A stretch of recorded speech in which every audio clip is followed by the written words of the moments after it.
నమస్తే, welcome to bill TV voice of voiceless. ఒకవైపు యుద్ధము శాంతి ఒకవైపు అయితే కులగణన అంశం కూడా ప్రధాన అంశంగా భారతదేశంలో ఉంటుంది. కులగణన అంటే దాదాపుగా బీసీ అంశమే ప్రధానంగా వస్తుంది.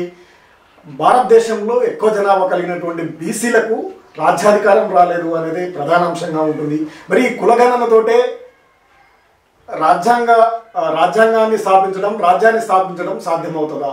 ఈ అన్నిటి మీద వివరంగా విశ్లేషించడానికి మన దగ్గరికి ప్రముఖ మావోయిస్టు మాజీ నక్సలైట్ అయినటువంటి శ్రీరామ్ శ్రీనివాస్ సుదీర్ఘకాలము దాదాపు 30 సంవత్సరాల పాటు అజ్ఞాత జీవితాన్ని గడిపి ఇప్పుడు జనజీవన శ్రమతలు గడుపుతున్నారు. ఆయన పార్టీని వీడే ముందు కూడా భారతదేశంలో ఉన్నటువంటి కులాల అంశాన్నే ప్రధానంగా పార్టీ ముందు ఆయన పెట్టి సుదీర్ఘమైనటువంటి లేఖను రాసి ఇక్కడ ఉన్నటువంటి ఆర్థిక రాజకీయ సామాజిక పరిస్థితులను అర్థం చేసుకోకుండా కుల వివక్షత అనేది పోకుండా వర్గ పోరాటం ద్వారానే పోతే మనుగడ సాధించలేము, ఇక్కడ కుల నిర్మూలన అనేది ముఖ్యము అంటూ కూడా ఆయన పార్టీకి ఒక సూచన పరిశీలించాలని కూడా పార్టీ ముందు పెట్టి ఆయన పార్టీని వీడి జనజీవన శ్రమంలో కలిసి ఇప్పుడు ప్రశాంతమైనటువంటి జీవితాన్ని గడుపుతా ఉన్నారు. ప్రజల్లో ఎవరితో సంబంధాలు లేకుండా ఒక వ్యవస్థను నిర్మించుకొని ఒక కుటీర పరిశ్రమ నిర్మించుకొని జీవనాన్ని సాధారణమైనటువంటి జీవనాన్ని గడుపుతున్నటువంటి శ్రీనివాస్ మనతో పాటు ఉన్నారు. ఇప్పుడున్నటువంటి ఈ కులగణన అంశం, అదేవిధంగా ఇక్కడ రాజకీయ సామాజిక అంశాన్ని బీసీలకు సంబంధించినటువంటి అంశాన్ని కూడా మనము వివరంగా వివరిద్దాం. నమస్తేనా? నమస్తే వెంకటేష్. చెప్పండి, కులగణన అనే అంశము ప్రధానంగా ఇప్పుడు అన్ని రాజకీయ పార్టీలు కూడా తెర మీద తీసుకొచ్చాయి. మరి కులగణనతోటే రాజ్యాధికారం బీసీలకు సాధ్యమవుతుందా? ఏంటి అసలు కులగణన అంటే?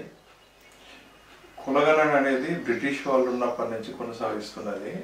సరే, ఎప్పుడైతే మన స్వాతంత్రం వచ్చిందో స్వాతంత్రం తర్వాత కులగణన చేపట్టడానికి కేంద్ర ప్రభుత్వం దాదాపు నిర్లక్ష్య వైఖరిని అవలంబిస్తూ వచ్చింది. అంటే కులగణన అనేది ఏ కులంలో ఎంతమంది ఉండరు అనేది తెలవడం కోసం ఉపయోగపడుతుంది. ఇవాళ జంతువులకు కూడా కులగణన జరుగుతుంది, పక్షులకు కూడా కులగణన జరుగుతుంది. కానీ మనుషులైనటువంటి బీసీ సమూహం ఎంత అనే దాంతో లెక్కలేకపోవడం అనేది, అంటే బీసీల యొక్క హక్కులని కోల్పోతున్న ఒక పరిస్థితుల్లో బీసీలు లేవనైతేనే ఒక అంశాన్ని ఒక బలమైన ఉద్యమాల ద్వారా బీసీ కులగణన చేయాలనే దాంతో డిమాండ్ చేస్తూ ఇక్కడ కానీ ఢిల్లీలో కానీ ఉద్యమాలు చేయటం అనేది దాంతో జరిగింది.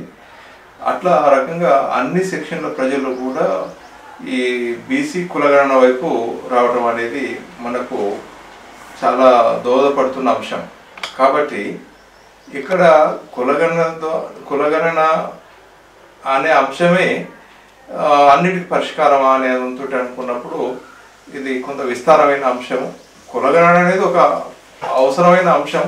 ఎందుకంటే రేపు కోర్టులు కూడా ఏం చేసినాయంటే రిజర్వేషన్స్ విషయంలో 50% అనే దాంతో సీలింగ్ విధించడం జరిగింది. ఆ సీలింగ్ విధించడం కూడా అన్యాయం. అది బీసీల పట్ల కోర్టు వ్యవహరించిన తీరు కూడా కరెక్ట్ కాదు. ఎందుకంటే మేమెంతమంది జనాభాలో మాకంత అది భూమిలో కావచ్చు, పరిశ్రమలలో కావచ్చు, లేకపోతే ఉద్యోగాల్లో కావచ్చు, విద్యలో కావచ్చు, అట్లా అది సహజ న్యాయ సూత్రాలకు సంబంధించింది.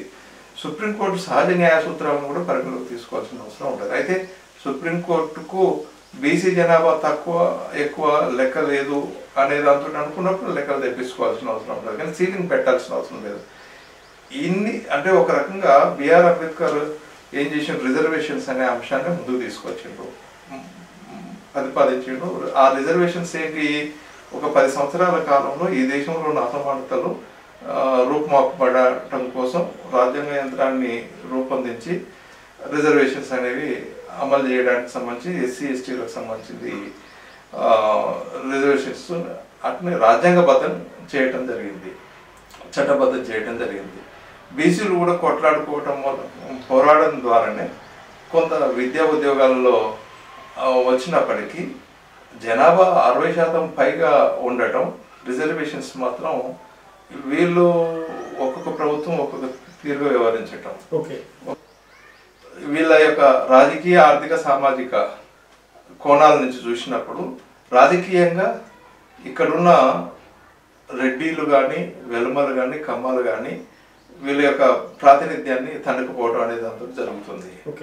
అట్లనే రిజర్వేషన్స్ అనేవి ఉన్నప్పటికీ కూడా రిజర్వేషన్ లో చట్టబద్ధత ఉన్నప్పటికీ కూడా ఎస్సీ ఎస్టీల జనాభా దమాష ఏదైతుందో అంత విద్యా ఉద్యోగాల్లో కూడా లేదు. అట్లనే రాజకీయంగా కూడా కొంత ఉన్నప్పటికీ ఈ విద్యా ఉద్యోగాల్లో ఆర్థికపరమైన అంశాలు భూములు కావచ్చు, పోతే పరిశ్రమల్లో కానీ వాళ్ళకు వాటా లేకపోవడం అనేది జరుగుతూ వస్తుంది. ప్రభుత్వం నిర్వహించినప్పుడు అది అథెంటిక్ గా ఉంటుంది. కాబట్టి కేంద్ర ప్రభుత్వం నిర్వహించిన ఈ జనాభా లెక్కల్లో బీసీలలో ఈ కులంలో ఇంతుంది, ఈ కులంలో ఉంటుంది, ఈ కులంలో ఇంతుంది అని చెప్పడానికి దోహదపడుతుంది. అట్లనే అది రాజ్యాధికారానికి ఉపయోగపడుతుంది అది లేదు. ఎందుకంటే ఒక విషయం ఈడబ్ల్యూఎస్ ఉన్నది. ఈడబ్ల్యూఎస్ అనేది ఎవరు అడిగింది కాదు, చేసింది కాదు. ఆగమేఘాల మీద 1-2 రోజుల్లో ఈడబ్ల్యూఎస్ సంబంధించిన చట్టబద్ధత కల్పించడం జరిగింది. అది 10% వరకు ఉండాలనేది ఇవ్వచ్చు అనే దాంతో 10 ఇవ్వాలని కాదు, 6, 8, 7 అనేది. కానీ ఇక్కడ రేవంత్ రెడ్డి అక్కడ కోర్టు అది పార్లమెంట్ చట్టం చేయటమే తడుగా ఇక్కడ అమలు చేయడానికి సంబంధించిన కంకణం కట్టుకున్నాడు. ఎందుకంటే ఇక్కడ రేవంత్ రెడ్డి వైఖరి చాలా స్పష్టంగా ఉంది. ఏమంటాడంటే ఇక్కడ రెడ్డిలు కానీ లేదా వెల్మలు కానీ పరిపాలించాలి, బీసీలు ఇంకా మరొకరు పరిపాలించడం లేదు అనేది చాలా స్పష్టంగా చెప్పింది. అట్లాగే ఇప్పుడు ఏదైతే వాళ్ళు కామారెడ్డి డిక్లరేషన్ లో 42% బీసీలకు రిజర్వేషన్ ఇస్తానే అంత ఒప్పుకోవటం జరిగింది. ఒప్పుకొని ఎన్నికలకు పోయి ఓట్లు అడిగినారు. అట్లా బీసీల ఓట్లను కొల్లగొట్టడం అనేది అంతా చేసిండ్రు.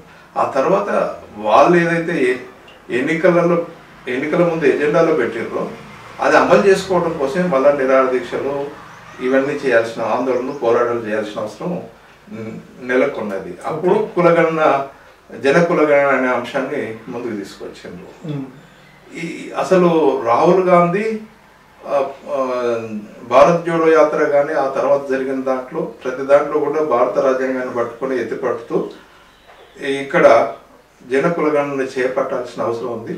ఎంతమంది ఉన్నారో ఆ కులంలో ఎంతమంది ఉన్నారో అంతా వాళ్ళకు వాటా ఇవ్వాలనే అంతటి కూడా చెప్తూ రావడం జరిగింది. పార్లమెంట్లో కూడా చేయడం జరిగింది.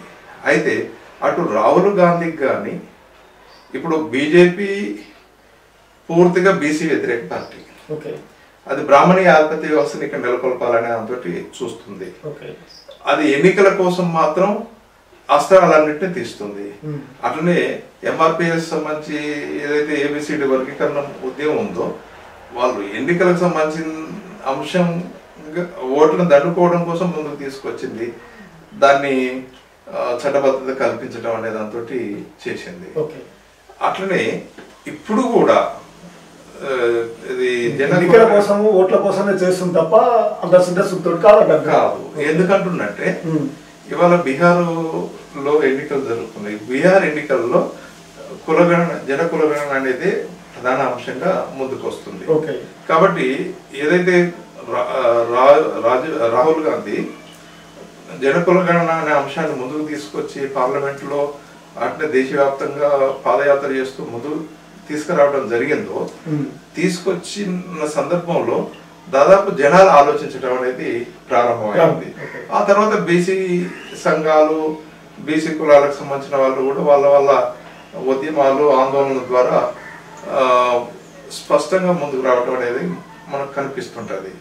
కాబట్టి ఈసారి బీహార్ ఎన్నికల్లో గెలవాలనుకున్నప్పుడు తప్పకుండా ఇది ఒక ముఖ్యమైన అంశంగా బీజేపీ ముందుకు వచ్చింది. 2021 ఆ సమయంలో సుప్రీంకోర్టులో ఒక అఫిడవిట్ ఇచ్చింది. ఏమని ఇచ్చింది? జనకులగణన అనేది చేపడితే కులాల మధ్యన వైరుధ్యాలు పెరిగి గొడవలు అవుతాయి, అశాంతి ప్రబులుతుంది దానితోటి అఫిడవిట్ సుప్రీంకోర్టులో ఇవ్వడం జరిగింది. కానీ అట్లా అది ప్రతిపక్షంలో ఉన్నప్పుడు జనకులగణన కావాలనే దాంతో డిమాండ్ చేసింది. అధికారంలోకి వచ్చిన తర్వాత మాత్రం మళ్ళీ యూటర్న్ తీసుకోవడం అనే దాంతో ఇవన్నిటిని పరిశీలించినప్పుడు అట్నే బీజేపీ యొక్క సైద్ధాంతిక దృష్టికోణం కానీ దాని మాతృ సంస్థ యొక్క వైఖరిని కానీ మనం చూసినప్పుడు ఏంటంటే ఇక్కడ వాళ్ళు కోరుకునేది చాతుర్వర్ణ వ్యవస్థను, నిచ్చెన మెట్ల కుల వ్యవస్థను కోరుకుంటుంది, బ్రాహ్మణీయ ఆధిపత్య వ్యవస్థను కోరుకుంటున్నది. కాబట్టి ఈ బ్రాహ్మణీయ ఆధిపత్య వ్యవస్థను కొనసాగించుకోవడం కోసం ఇక్కడ బీజేపీ కంకణబద్ధులై 400 పార్ అనే కాడికి రావడం జరిగింది. ఈ 400 పార్ అనేది వచ్చినట్లయితే ఇవాళ మన భారత రాజ్యాంగాన్ని కూడా తొలగించడానికి ఎలాంటి శేషభిషలు లేకుండా చేసేవాళ్ళు. ఇప్పుడు ఉన్న పరిస్థితులలో ఎన్డీఏ కూటమికి సంబంధించిన వాళ్ళని బుజ్జగించడానికి వాళ్ళ అనుకున్న పద్ధతులలో వాళ్ళకు ఇచ్చుకుంటూ ప్రభుత్వాన్ని నడిపించడం కోసం ఇవాళ బీహార్లో కుల జనగణన అనే అంశం ద్వారా మళ్ళీ బీహార్లో నితీష్ కుమార్ అండ్ బీజేపీ కలిసి అధికారంలో రావడం కోసం మాత్రం ఈ కుల జనగణన అనే అంశాన్ని తీసుకొచ్చింది తప్ప మరొక విధంగా కాదు. అట్లా ఇప్పుడు తెలంగాణలో సామాజిక తెలంగాణ నిర్మాణం కావాలన్నా, బీసీలు ఎక్కువ జనాభా కలిగినటువంటి వారికి రాజ్యాధికారం కావాలన్నా ఏం చేయాలి? ఎందుకంటే ప్రధానంగా మీరు సుదీర్ఘకాలంగా మావోయిస్టు పార్టీలో వర్గ పోరాటం ఎంచుకొని పోరాటం చేసినటువంటి వ్యక్తులు. మీరు ఆ పార్టీకి రాజీనామా చేస్తూ జనజీవన స్రవంతిలో కలిసినప్పుడు మీరు ప్రధాన అంశం కూడా ఇదే అనుకుంటారు, మీరు ప్రస్తావించింది భారతదేశంలో ఉన్నటువంటి కుల వ్యవస్థను అర్థం చేసుకోకుండా వర్గ పోరాటం చేయలేము అని. ఏంటి అసలు ప్రధానంగా మీరు వివిధ ప్రాంతాల్లో పనిచేశారు, సుదీర్ఘమైనటువంటి రాష్ట్ర జీవితాన్ని అనుభవించారు, ప్రజల్లో ఉన్నటువంటి వ్యత్యాసాలు ఏంటి, నిజంగా కుల నిర్మూలన పోరాటం జరగాల్సినటువంటి అవసరం ఉందా? ఖచ్చితంగా ఇప్పుడు సమస్య ఉందనుకున్నప్పుడు పరిష్కారం జరగాల్సిన అవసరం ఉంది. కులం అనేది ఒక సమస్యనే, ఎందుకంటే అది బాగా పీడిత కులాలని ఆత్మగౌరవాన్ని నశింపజేస్తున్న ఒక పరిస్థితి ఉంది, వాళ్ళ హక్కుల్ని భంగం కలిగిస్తున్న పరిస్థితి ఉంది. రాజ్యాంగంలో వాళ్లకు ఏదైతే పొందుపరచబడినాయో వాటిని కూడా లేకుండా చేస్తున్న పరిస్థితి ఉంది. ప్రభుత్వం వీటన్నిటిని కూడా ఏది చూసి చూడనట్టు వ్యవహరించడం అనే దాంతో చేస్తున్న ఒక నేపథ్యంలో ఇక్కడ వర్గంతో పాటు కులం అనే అంశం ఉంది. కాబట్టి వర్గ పోరాటంతో పాటు కుల నిర్మూలన పోరాటం జరగాల్సిన అవసరం ఉంది. ఇక్కడ వర్గ పోరాటానికి సంబంధించింది అనాది నుంచి కూడా ఏదైతే కొనసాగుతూ వస్తుందో అట్నే కుల నిర్మూలన పోరాటం అనేది కూడా అనాది నుంచి కొనసాగుతూ వస్తుంది. మనం బుద్ధుని కాలం నుంచి చూసుకున్న, అశోకుడి కాలం నుంచి చూసుకున్న, ఆ తర్వాత భక్తి ఉద్యమాలు చూసుకున్న, ఆ తర్వాత ఈ మహాత్మా జ్యోతిబా పూలే కావచ్చు, తర్వాత అంబేద్కర్ కావచ్చు, ఇట్లా ఒక రెండు పాయలుగా ఒకటి వర్గ నిర్మూలన పోరాటం, ఇంకోటి కుల నిర్మూలన పోరాటం కొనసాగుతున్న క్రమంలో ఇందులో మిత్రులకు సంబంధించి ఎవరు అనే దాంతో గమనించడంలో ఇక్కడ మార్క్సిస్టులు కానీ కమ్యూనిస్టులు కానీ వైఫల్యం చెందడం జరిగింది.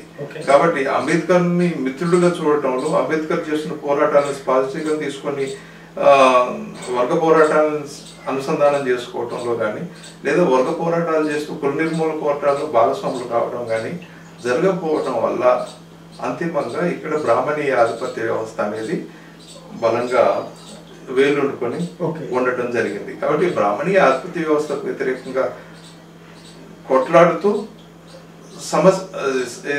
సమాజవాది అంటే సామాజిక న్యాయం కానీ సమసమాజం నెలకొల్పడం కానీ అటువైపు పోవడానికి అవకాశం ఉంటుంది.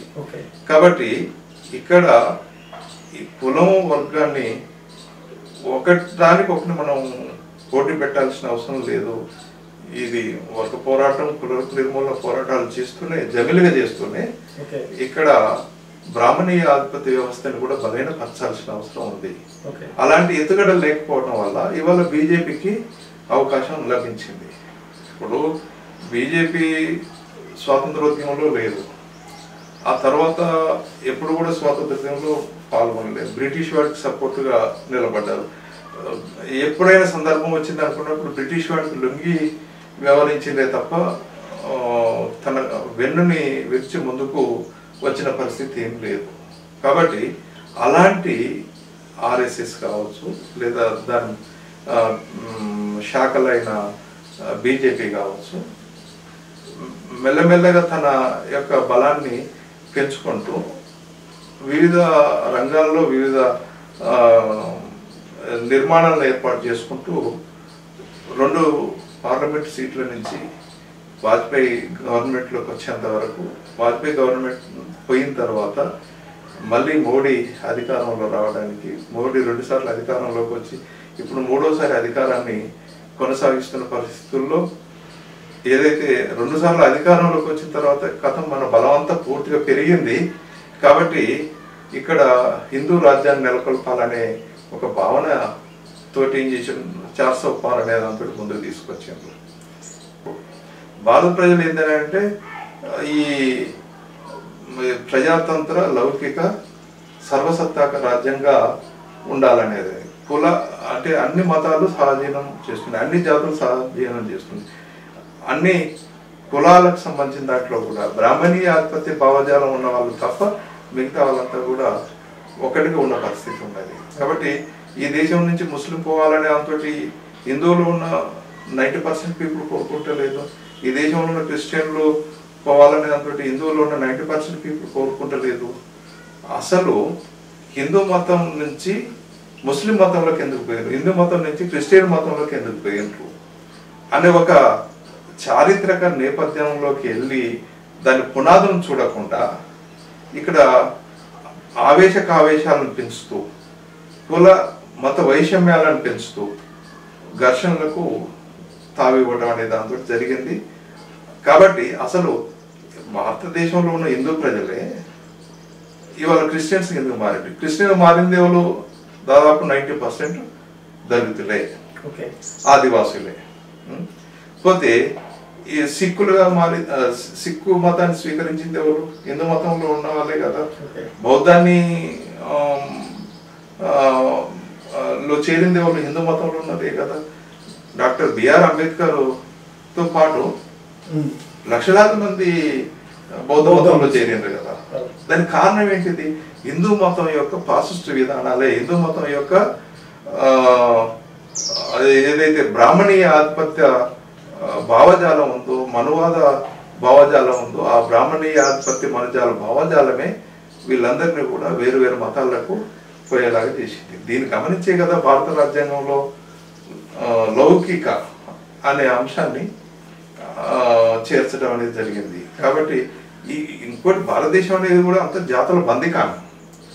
ఇవాళ ఒక్కొక్క జాతి ఒక్కొక్క భాషని, ఒక్కొక్క భూభాగాన్ని, ఒక్కొక్క సంస్కృతిని, ఒక్కొక్క ఆచార వ్యవహారాన్ని, ఆర్థిక పరిస్థితిని కలిగి ఉన్నాయి. కాబట్టి ఇలాంటి ఒక సంక్లిష్టతలలో ఇక్కడ హిందూ మతాన్ని, హిందూ రాజ్యాన్ని తీసుకురావడం అనేది ఒక కలలు గండరు. కానీ ఏమైంది, సీట్లు తక్కువ రావడంతో బీజేపీ అది చేయలేకపోయింది. ఈ కుల మత వ్యత్యాసాలను నిర్మూలించడం కానీ కార్యక్రమం లేదు. ఇవాళ బీజేపీ పార్టీకి ప్రత్యామ్నాయంగా కాంగ్రెస్ లేకపోవడం, బీజేపీ పార్టీకి ప్రత్యామ్నాయంగా ఇండియా అనే కూటమి లేకపోవడం, అట్నే ఎన్డీఏ కూటమికి ప్రత్యామ్నాయంగా ఇండియా కూటమిగా మారకపోవడం వల్ల అది బలహీనంగా ఉండి మళ్ళీ బీజేపీ అధికారం రావడానికి ఉపయోగపడింది. అట్లనే సెంటిమెంట్స్ని, భావోద్వేగాలను రెచ్చగొట్టి అధికారం రావడం కోసం బీజేపీ, ముఖ్యంగా నరేంద్ర మోడీ, అమిత్ షా చాలా ప్రయత్నం చేసిండ్రు. అందులో కొంత సక్సెస్ అయ్యిండ్రు. ఏది ఏమైనా కూడా ఇవాళ అంబేద్కరైట్లు కావచ్చు, పూలేయిట్లు కావచ్చు, మార్క్సిస్ట్ లెనినిస్ట్ మావోయిస్టులు కావచ్చు, ఈ దేశానికి మట్టి బిడ్డలైనటువంటి, దేశ మూలవాసులైనటువంటి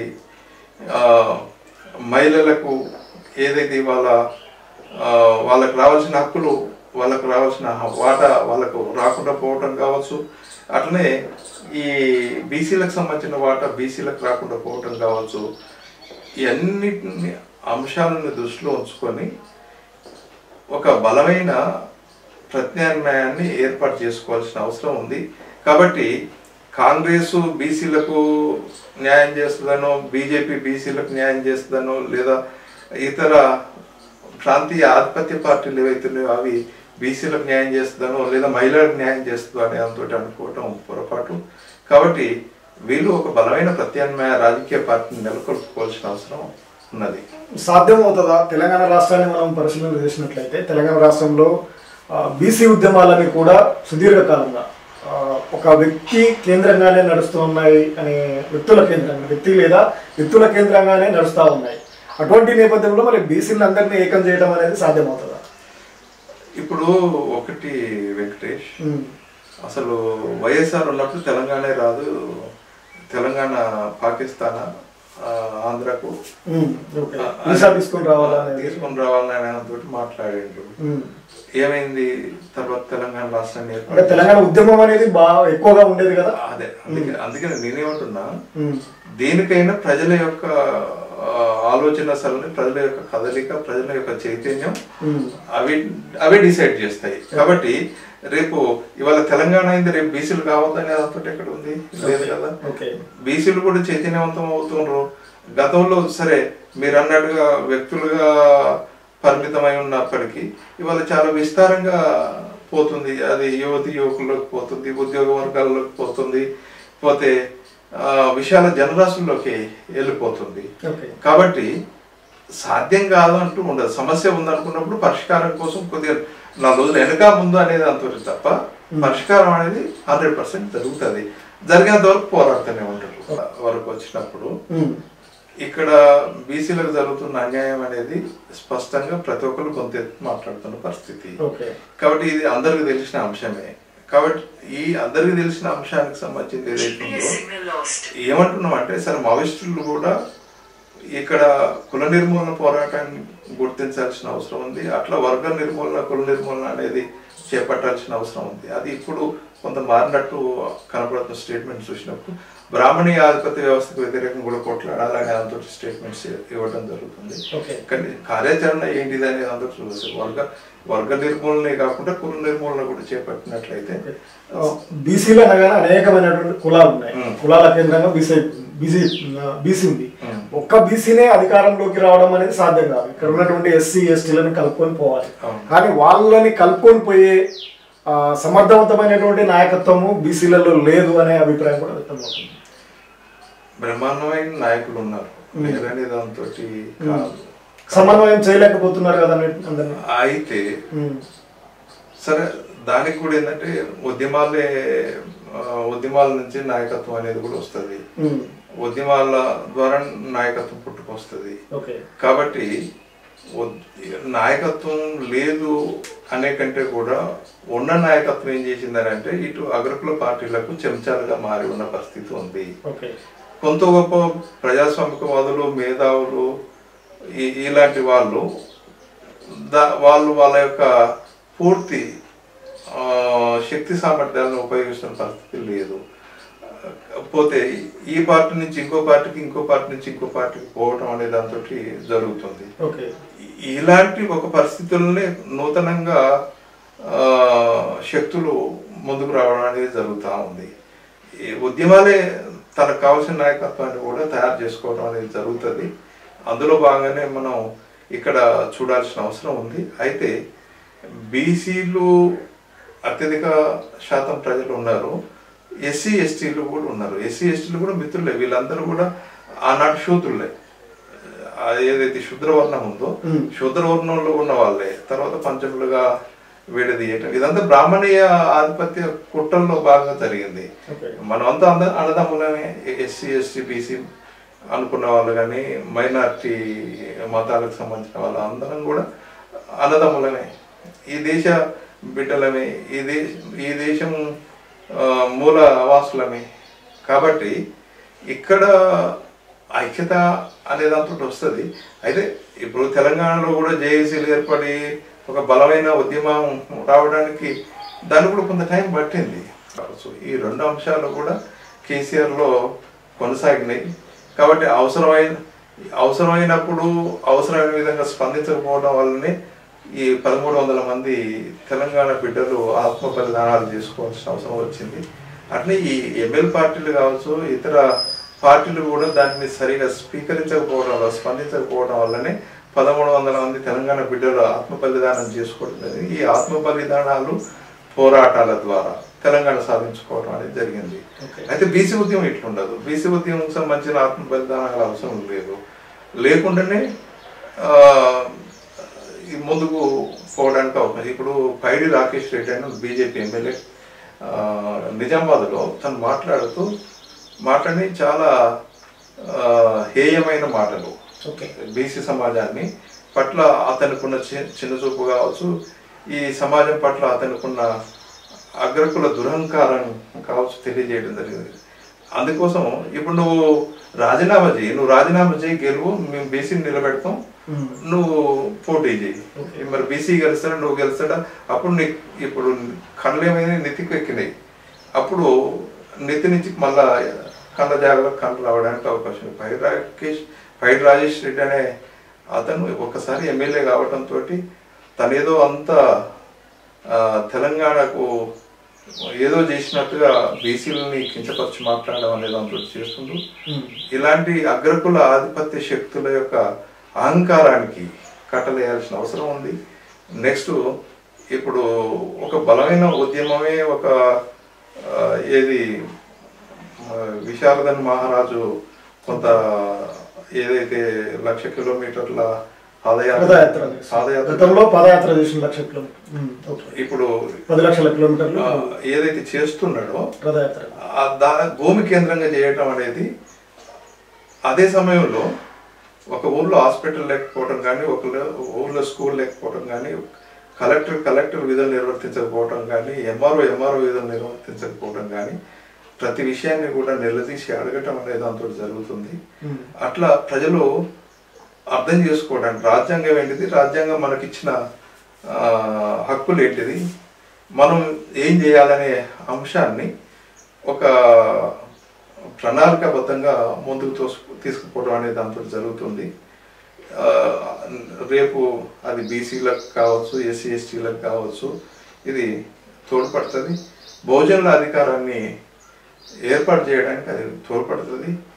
అట్లా ఆ రకంగా ఏదైతే అనేక సంఘాలుగా కులాలుగా విడిపోయి ఉన్నామో ఐక్యం కావాల్సిన అవసరం ఉంది, ఒక తాటి మీదకి రావాల్సిన అవసరం ఉంది, బలమైన ఉద్యమాన్ని నిర్మించాల్సిన అవసరం ఉంది. అప్పుడు తప్పకుండా బహుజన రాజ్యాధికారం వస్తుంది. ఎందుకంటే వాళ్ళు 100కి 8 మంది వాళ్ళు ఉన్నారు, 100కి 92 మంది మనం ఉన్నాం. కాబట్టి 100కి 92 మందిలో 100కి 55 మంది 55 ఓట్లు వేసుకున్నా కూడా వాళ్ళు ఓడిపోతారు, మనం గెలుస్తాం.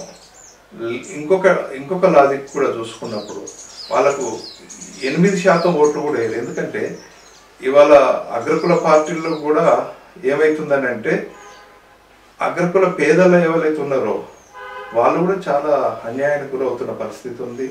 వాళ్ళు కూడా విద్య, వైద్యం, పోతే భూమి, పరిశ్రమలు ఇలాంటి వాటిలో భాగస్వామ్యం లేని, హక్కు లేని పరిస్థితి ఉంది. కాబట్టి ఈ 8% ఉన్న అగ్రకులాల్లో కూడా వాళ్ళకు ఓటేస్తారనే అందుకు చెప్పడానికి లేదు. కేవలం వాళ్ళు 1-2% ప్రజలు మాత్రమే ఈ ప్రజాపీడకులుగా ఈ దేశంలో పరిపాలన కొనసాగించడం అనేది జరుగుతుంది.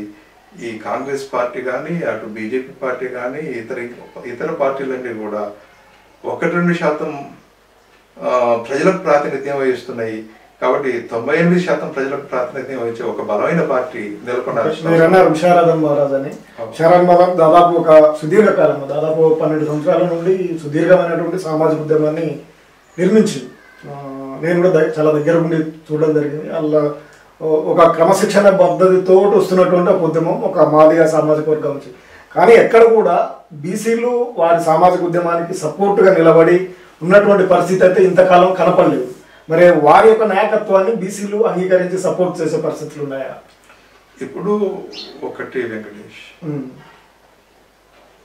అంటే నినాదాలు కూడా ప్రజల్ని ఆలోచింపజేస్తాయి.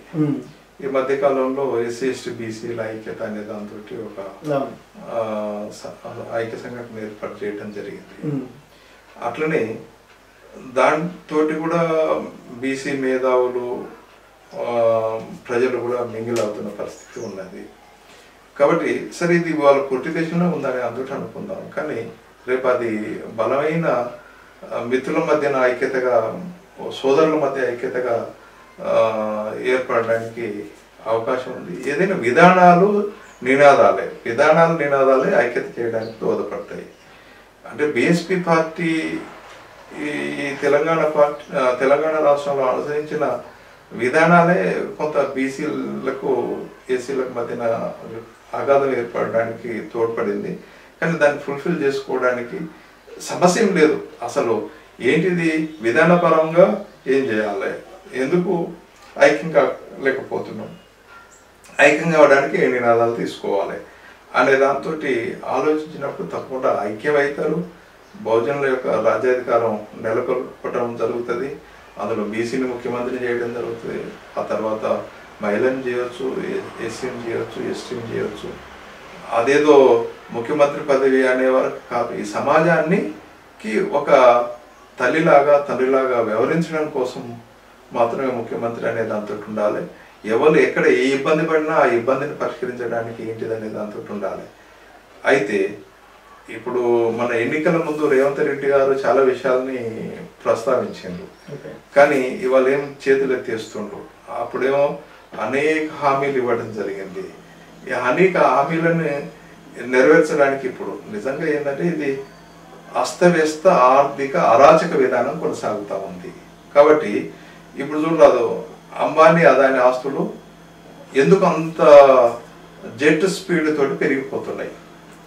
రోజువారీ కష్టించి ఉత్పాదనలో భాగం అవుతున్న వాళ్ళు తిండికి లేకుండా ఉండిపోతున్న పరిస్థితి ఏంటిది అనుకున్నప్పుడు విదేశాలకు పోయి నిధులు తీసుకురావాల్సిన అవసరం కూడా లేదు.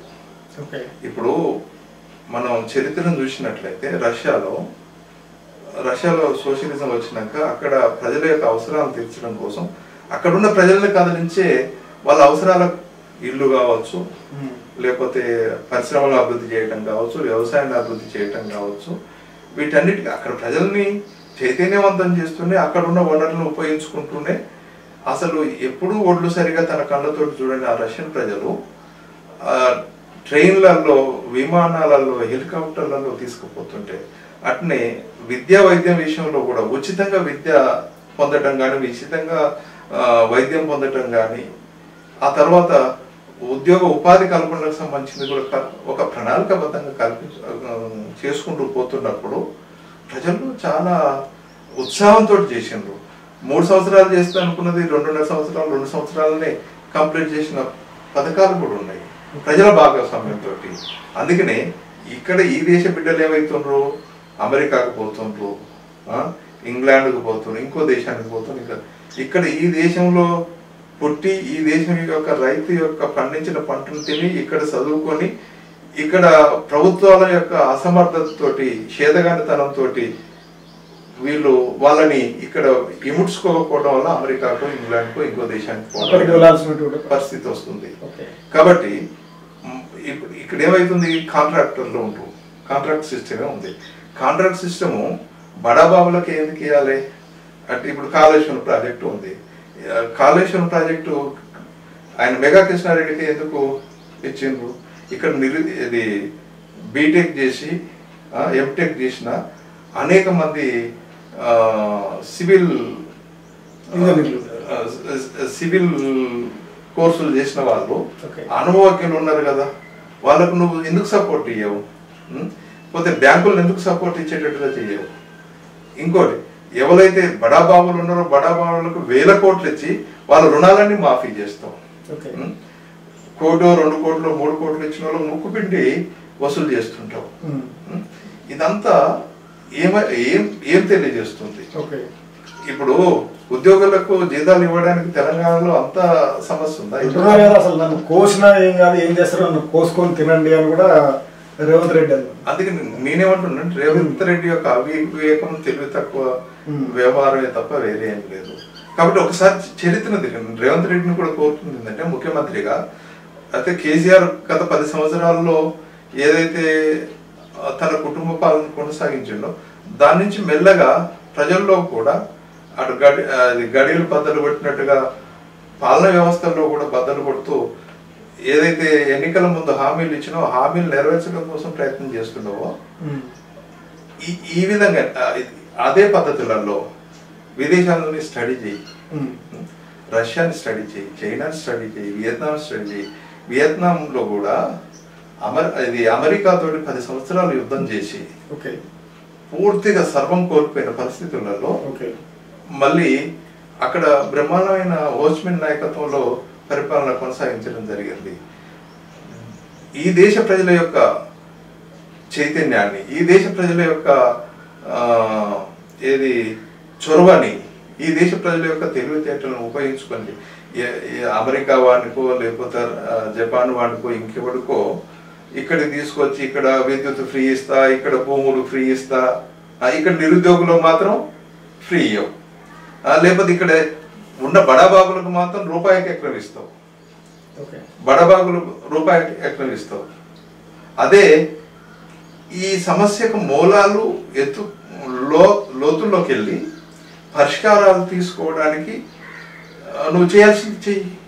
అట్లా చేయకుండా ఇప్పుడు ఇంకొకటి కూడా సరే కేసీఆర్ ఏం చేసిండు, ఛత్తీస్గఢ్ తోటి విద్యుత్ ఒప్పందాలు చేసుకుంటారు.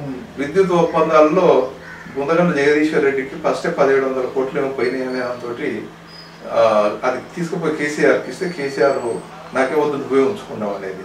నిజంగా ఈ ఒప్పందాలలో ఈ మొత్తం పాలన జరిగిందంతా కూడా అవినీతి అనే దాంతో ఎన్నికల ముందు నువ్వే చెప్పినావు. ఇవాళ వాళ్ళు అమెరికాకు పోతుంది తట్టపుట్లు చదువుకొని పొమ్మనే దాంతో మంచిగా తప్పుడు బాధలు తెచ్చినావు. నువ్వు అరెస్ట్ చేసి జైల్లో పెడతా, చెప్పకూడదు తినిపిస్తా, ప్రత్యేకమైన గదులు కట్టిస్తా అనే దాంతో ఎందుకు ఏతులు పలికినావు? ఇవాళ వాళ్ళ అమెరికా పోవడానికి అన్ని చదువుకొని తట్టపుట్ట చదువుకొని అమెరికాకు పోతుంటే దోషినయాన్ని తీసుకుపోయి అమెరికాలో పెట్టుకుండ్రు, ఇతర దేశాల్లో పెట్టుకుండ్రు, అక్కడ పోయి అక్కడనే ఉంటారు. అంటే ఎందుకు ఇంత చేతగాని వ్యవహారం చేస్తున్నావు? చేత కాకుండా వ్యవహారం చేస్తున్నావు. అందుకనే అదే మా ఎస్సీ ఎస్టీ బీసీ మతమైనట్లకు సంబంధించిన బిడ్డలం అయితే వాళ్ళని ఇక్కడి నుంచి బయటకు పోకుండా ఇక్కడే ఉంచి ఇక్కడనే జైల్లో పెట్టి విచారణ జరిపి శిక్షలు ఖాయం చేయడానికి ఉండేది. రేవంత్ రెడ్డి అంత గంభీరంగా మాట్లాడినవాడు ఇవాళ ఎందుకు ఇంత శక్తిహీనుడుగా ఉంటుండు అనేది ఒక అంశం. రెండోది, ఏదైతే ఉద్యోగస్తులకు జీతాలు ఇవ్వడానికి ఫస్ట్ మీ ఎమ్మెల్యేలకు కట్టి, ఫస్ట్ మీ ఎమ్మెల్యేలకు ఏదైతే జీతాలు ఇస్తున్నావు అవి కట్టి, లక్షలే కదా ఇస్తున్నావు కట్టి, ఆ తర్వాత ఎవరైతే పని చేస్తున్నారు ఉత్పత్తి చేస్తున్నారు ఉత్పత్తిలో వాళ్ళ యొక్క భాగస్వామ్యాన్ని బట్టి వాళ్ళని పెంచు. అట్లనే ఇప్పుడు సోలార్ సంబంధించింది విస్తారంగా ఉపయోగించుకునే ప్రయత్నం చేయి. అట్లా ఇప్పుడు వ్యవసాయానికి సంబంధించిన దాంట్లో నీళ్ళన్నీ నదిలో పడ్డ తర్వాత నదుల నుంచి మళ్ళా ఎత్తిపోసుకోవడం కోసం దానికోసం లక్షల కోట్లు ఖర్చు పెట్టడం అనేది జరుగుతుంది. దాన్ని నిర్దిష్ట అధ్యయనం ద్వారా నిర్దిష్టంగా చెయ్యి. అసలు నిజాం ప్రభుత్వం ఉన్నప్పుడు గొలుసుకట్టు చెరువుల ద్వారా వాళ్ళకి ఆ రోజున్న టెక్నాలజీ తోటే వాళ్ళు ఎంతో చేసిండ్రు. కానీ ఇవాళ ఉన్న టెక్నాలజీ ప్రకారంగా ఇంకో ఎంతో చేయడానికి అవకాశం ఉంటుంది. అసలు నిరుపయోగమైన భూములు చాలా ఉన్నాయి కదా. నిరుపయోగం ఉన్న భూములు పండ్ల తోటలుగా తయారు చేయి. వీలైనంత వరకు ఆయా భూముల యొక్క వాతావరణానికి అనుగుణంగా ఆ పంటలు పండించే ప్రయత్నం చేయి. ఇవాళ ఏదైతే హాస్పిటల్స్లో ఉచిత భోజనం కానీ ఉచిత పండ్లు ఇవ్వడం కానీ లేదా పిల్లలకు విద్యార్థులకు ఉచిత భోజనాలు ఉచిత పండ్లు ఇవ్వడానికి వీటి మీద ప్రభుత్వ రంగ వ్యవస్థ ఏదైతే ప్రభుత్వ రంగ సంస్థలు ఉన్నాయో వాటన్నిటిని పటిష్టం చేయి. దానికి అనేక ప్రణాళికలు చేసుకోవడానికి అవకాశం ఉంది. ఇవాళ నీ చేతిలో అధికారం ఉంది కాబట్టి చేతగాని మాటలు మాట్లాడకుండా చేతనైనట్టుగా దేశ విదేశాలకు సంబంధించిన అనేక అంశాలని చర్చించుకొని ఫోర్త్ సిటీ కాదు మాకు కావాల్సింది, ఫోర్త్ సిటీ కాదు, పర్యావరణం దెబ్బతినే విధానాలు కాదు, పర్యావరణ సమతుల్యాన్ని కాపాడేటట్టుగా ఉండాల్సిన అవసరం ఉంది. ఆ పద్ధతులలో నువ్వు అది పరిపాలన కొనసాగించాల్సిన అవసరం ఉంది. అట్లనే బీసీల వాటా ఏదైతుందో బీసీల వాటాకు సంబంధించింది ఇవాళ నువ్వు కామారెడ్డి డిక్లరేషన్ సంబంధించి 42% కులగణన చేపట్టినవు, కానీ ఇవాళ నిన్నటికి కూడా అదే రెడ్డి ఇవాళనే నియమించడం జరుగుతూ ఉంది. కులగణన అయిన తర్వాత కూడా అనేక జరుగుతూ ఉంది. నువ్వు కులగణన చేపట్టినవి ఎందుకు చేయట్లేదు? అట్లనే వెంకటరెడ్డి ఇంట్లో 2 సీట్లు ఎందుకు ఇవ్వాలి? పోతే మీ రెడ్డిలకు సంబంధించిన దాంట్లో మీ జనాభా ఎంత అంతా ఇవ్వు, మిగతా వాళ్ళందరినీ పంపించేసేయి. మంత్రివర్గాన్ని ఏర్పాటు చేసి బీసీలలో 4 మంత్రివర్గంలోకి తీసుకో. కూడా తీసుకునే పరిస్థితి కనిపిస్తలేదు కదా. 4 బీసీల నుంచి 4 తీసుకో. అప్పుడు నువ్వు ఏదైతే కులగణన చేపట్టినో నీ చిత్తశుద్ధిని శంకించాల్సిన అవసరం ఉంది. రాహుల్ గాంధీ కూడా అంటున్నా, నీ ఇంట్లో నుంచే నువ్వు, మీ అమ్మ, పోతే మీ చెల్లెలు, మీరే ఇదేం ప్రజాస్వామ్యం? ఇదేం ఢిల్లీ నుంచి గల్లీ దాకా అదే పరిస్థితి ఉంది. కాబట్టి ఫస్ట్ మిమ్మల్ని మీరు సంస్కరించుకోండి. మీరు చెప్తున్నది మీరు చేయండి, మీరు చెప్తున్నది మీరు చేయండి. అప్పుడు జనాలు మిమ్మల్ని మీరు చెప్పేదాన్ని విశ్వసిస్తారు. ఓకే, ఒక రకంగా భారత రాజ్యాంగాన్ని పట్టుకొని దేశం అంతా తిరిగినాం, ఒప్పుకుందాం. అట్లనే బీసీల కోసం గలమెత్తి మాట్లాడుతున్నాం, ఓకే, థ్యాంక్స్. అట్లనే ఈ అసమానతలు ఉండొద్దు, ఎవరు వాటా ఎంతో వాళ్ళకంత పోవాలని అనుకుంటాను, బాగానే ఉంది. ఫస్ట్ నువ్వు అమలు చేయి, అమలు చేయాలనుకుంటే ఇవాళ నీకు కర్ణాటక ఉంది, తెలంగాణ ఉంది. తెలంగాణ కర్ణాటకలో అమలు చేయించు. చెప్పేది ఒకటి చేసేది ఒకటి ఉండకూడదు. నువ్వు చెప్తున్నదాన్ని మేము సమర్థిస్తున్నాం, నీ వెనక మేము ఉంటాం, కానీ నువ్వు చేసేదాన్ని వ్యతిరేకిస్తున్నావు. చెప్పేది ఏదైతే చెప్తున్నావు చెప్పేదే కూడా చెయ్యి అనేది. అప్పుడే బీసీలకు ఏమన్నా కొంత మరింత వాళ్ళ వాటా వాళ్ళకి దక్కడానికి అవకాశం ఉంటుంది. నువ్వు తెలంగాణలో కర్ణాటకలో చెయ్యి, మోడీ మీద కొట్లాడు, అప్పుడు మోడీ కూడా నోరు మూసుకుంటాడు. మోడీ మంత్రివర్గం కూడా బీజేపీ కూడా నోరు మూసుకోవడానికి అవకాశం ఉంటుంది. అందుకని వాళ్ళు అంటున్నా, నువ్వు రేవంత్ రెడ్డిని తీసి ఇంకో పెట్టావు అంటారు. పెట్టి ఎందుకు పెట్టావు? రేవంత్ రెడ్డి ఏమన్నా నీకు ముద్దు బిడ్డ? సరే, నీ పార్టీ ఉనికి అస్తిత్వానికి సంబంధించి రేవంత్ రెడ్డి పెట్టినావు. ఇంకో ఉప ముఖ్యమంత్రులు పెట్టు, బీసీలని, మహిళలను కూడా పెట్టు, ఆదివాసులను కూడా పెట్టు, ఉప ముఖ్యమంత్రులని పెట్టి కొనసాగించు. అయితే ఈ వచ్చే ముఖ్యమంత్రి కావచ్చు, ఉప ముఖ్యమంత్రులు కావచ్చు, మంత్రులు కావచ్చు, స్పృహ ఉండాలి. ఈ దేశంలో బీసీలకు జరుగుతున్న అన్యాయం విషయంలో వాళ్ళకి స్పృహ ఉండాలి. ఇప్పుడు కనుక ఉన్న వాళ్ళు ఏదైతే చెంచాలుగా ఉన్నారో రేపు పోయి ముఖ్యమంత్రి అయినా కూడా గదే చెంచాగిరి చేస్తే, ఇప్పుడు బీజేపీ బీసీని ముఖ్యమంత్రి చేస్తా అంటుంది. బీజేపీ బీసీని ముఖ్యమంత్రి చేస్తే బీజేపీ కేంద్ర విధానాలనే ఇక్కడ ఉన్న బీసీ ముఖ్యమంత్రి అమలు చేస్తాడు కదా, సపరేట్ అంటే ఉండదు కదా. కాబట్టి అప్పుడు బీసీ అయితే మాత్రం బీసీలో కొరికేదేముంది? బీసీలు ఎక్కడైతే అన్యాయానికి గురవుతుండ్రో, వివక్షకు గురవుతుండ్రో, ఎక్కడైతే హక్కులను కోల్పోతుండ్రో, రాజ్యాంగబద్ధంగా వాళ్ళకు లభించాల్సిన హక్కులు ఏవైతే లేకుండా పోతున్నాయో అవన్నీ కల్పించడం కోసం పనిచేస్తేనే అదేదన్నా ఉంటుంది. ఇప్పుడు ఉదాహరణకు తమిళనాడులో ఉంది స్టాలిన్ అంటూ. స్టాలిన్ అక్కడ రిజర్వేషన్ సంబంధించింది అప్పుడు జైలైతే ఉన్నప్పుడు కొట్లాడి తీసుకొచ్చింది. అక్కడ బలమైన మూమెంట్ ఉంది, బలమైన ప్రతిపక్షం ఉంది. ఇక్కడ ప్రతిపక్షం అనేది కూడా సరిగా పనిచేస్తలేదు. కేవలం ఎంతసేపు వాళ్ళ అధికారం కోసం లేదా అధికారంలో రావడం కోసం వాడి మీద వీడి మీద వాడు దుమ్మేసి పోసుకోవడమే తప్ప ప్రజల యొక్క మౌలిక సమస్యల విషయంలో రెండు ఒకటే. మౌలిక సమస్యలు పరిష్కారం చేయడంలో ఇక్కడున్న ఏది ప్రాంతీయ పార్టీలు కావచ్చు, జాతీయ పార్టీలు కావచ్చు, ఇవేవి కూడా ఈ సమాజం ఎదుర్కొంటున్న సమస్యలను పరిష్కరించాలని ఆమెతోటి చిత్తశుద్ధితోటి లేకుండా ఉండటం జరిగింది. కాబట్టి ఇప్పుడు కేవలం తెలంగాణ కాదు, జాతీయంగా కూడా ఒక బలమైన ప్రత్యామ్నాయ పార్టీ ఏర్పడాల్సిన అవసరం ఉంది. అది కాంగ్రెస్ సంస్కరించుకొని మిగతా అందరిని కలుపుకొని బలమైన పార్టీగా ఏర్పడుతుందా? ఒకవేళ బలమైన పార్టీగా ఏర్పడకపోతే బీజేపీకి ప్రత్యామ్నాయంగా ఎస్సీ ఎస్టీ బీసీ మైనార్టీలకు సంబంధించిన బలమైన పార్టీని నెలకొల్పాల్సిన అవసరం ఉంది.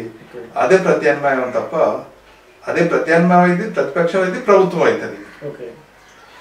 తెలంగాణ రాష్ట్రంలో ఉన్నటువంటి సామాజిక పరిస్థితులు, ఈ కులాల వ్యవస్థ నిర్మాణమైనటువంటి పరిస్థితులలో మీ మాటగా ఇవన్నీ ఐక్యం కావాలంటే ఏం చేయాలి? ఎస్సీ ఎస్టీ బీసీలు వీళ్ళందరూ ఏకమైతేనే కదా సార్ రాజ్యాధికారం అనేది రావడం సాధ్యమవుతుంది.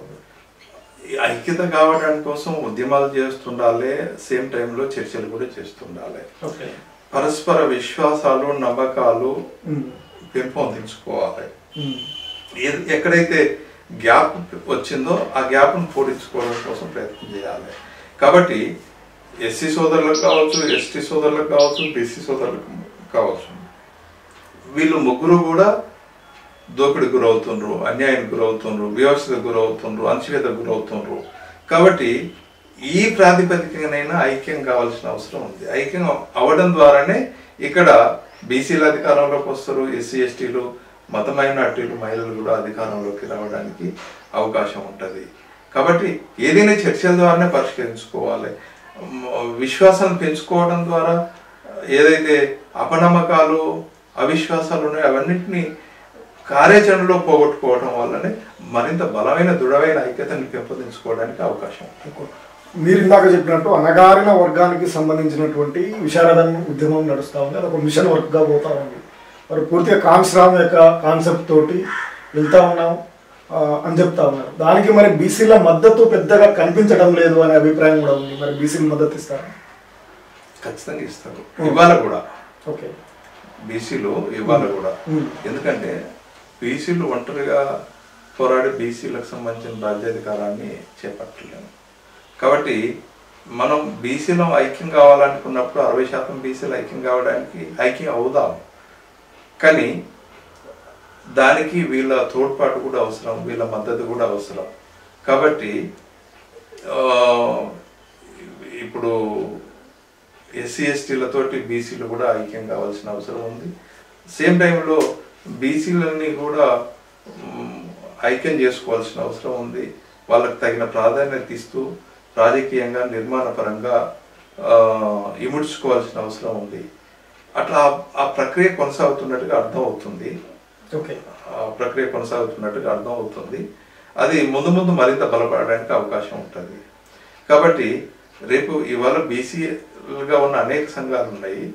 అవన్నీ కూడా పాయలన్నీ కలిసి నదిలో కలిసినట్టు, నదులన్నీ కలిసి సముద్రంలో కలిసినట్టుగా ఒక బలమైన చైతన్యవంతమైన పార్టీగా ఉండాల్సిన అవసరం ఉంటుంది. సేమ్ టైం బీసీలకు కానీ, ఎస్సీలకు కానీ, ఎస్టీలకు కానీ విజ్ఞప్తి చేసేది ఏంటంటే, ఇక్కడ బీజేపీ పార్టీలో ఉన్న ఎస్సీ ఎస్టీ బీసీ మిత్రులకు కానీ, మిగతా కాంగ్రెస్ పార్టీలో ఉన్న ఎస్సీ ఎస్టీ బీసీ మిత్రులకు కానీ, ఆ పార్టీలో ఉన్నాం కాబట్టి ఆ పార్టీ చెప్తున్నదే కరెక్ట్ అనే దాంతో ఏదైతే వాదనలు, తడక వాదనలు చేస్తుండ్రో అలాంటి వాదనలు చేయకుండా అన్యాయానికి గురవుతున్న ఎస్సీ ఎస్టీలు బీసీలు అంతా కూడా ఐక్యం కావాల్సిన అవసరం ఉంది.